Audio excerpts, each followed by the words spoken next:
So Keith, in your own backyard here, you actually have a lot of native landscape plants. Yeah, I do have the pines and the aspen and the creeping mahogany and that sort of thing around the bottom. And a lot of people like to use those sorts of things for their landscapes because they are native and they don't take as much water and care.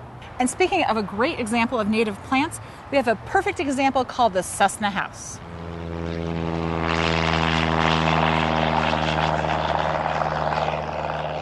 Hi, I'm Ransom Beegles with Our Design Landscape Architecture, and we are at the Air Park residence near Erie, Colorado, which is east of Boulder, and we're in the Erie Air Park neighborhood. The walkway here is made in concrete that is white, and that was because the house has a lot of black, white, and gray in it, and so we wanted to really respond to that here. And then you can see it's broken up into segments using black stone to create some contrast.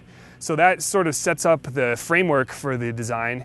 And then around it, we had to really study the shade and sun, which is a lot different on this side of the house compared to the back side. And we picked mass plantings, which would be big groupings of the same plant material. And what that does is it allows the watering to be more consistent, and it also cuts down on the amount of weeding that you'd have because they can grow in and create kind of a carpet of texture. We selected pine trees and we put them in locations where the wind would typically come from, and so they create sort of a wind block. We also tried to pick a tree that was as close as possible to the native pine, but that would adapt to a more planned and horticultural landscape.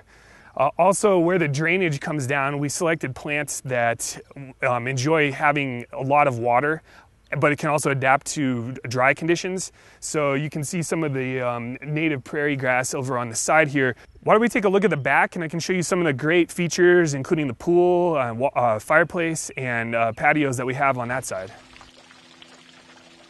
This house is oriented to create a space that faces to the south and west, which is great because it allows you to have these beautiful views to the mountains. But one of the issues is that it can be very windy and it can be very hot. So this nook became a really interesting area where we actually had a chance to have some shade, and we wanted to create a unique setting for that. We thought it would be really interesting to have a staggered effect with the pavers. And what we did is we broke them up and used dark crushed stone in between. It allows the drainage to infiltrate into the ground in between the paving rather than just having a slab of concrete where it just kind of runs off. And we had an interesting problem we had to solve in that we couldn't take any of the water that hits the patio and drain it into the pool, and we had to capture that somehow. And the way we did that was, again, taking these strips of crushed stone, and this time using a decorative white stone, and having them slope backwards into a planting bed that is filled with horsetail or equisetum. And so what we've done is take all the water that flows from the patio and run it into that bed, and it's captured there, it sits there, and then the plants really thrive in that condition. So the way we determined the form of all the plant beds was thinking about how it would complement the architecture and then also pull your eye toward the site. And what we used in this plant bed was little blue stem, which is a native grass that turns a bright red, almost an orange color in the late summer. And so it's a really dramatic effect. And that again plays off the whole idea of the textures of the plants.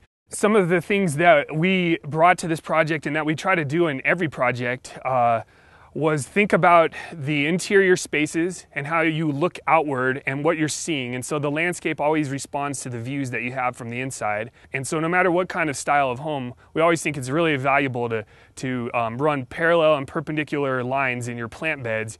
And that way it feels like the home and the landscape are really working together. Well, thanks for coming out to the Air Park residence, and good luck in each and every one of your design projects. If you want to find out more information about this project or our firm's work, go to digincolorado.com, and you can hear about a number of different items that pertain to landscape architecture and design.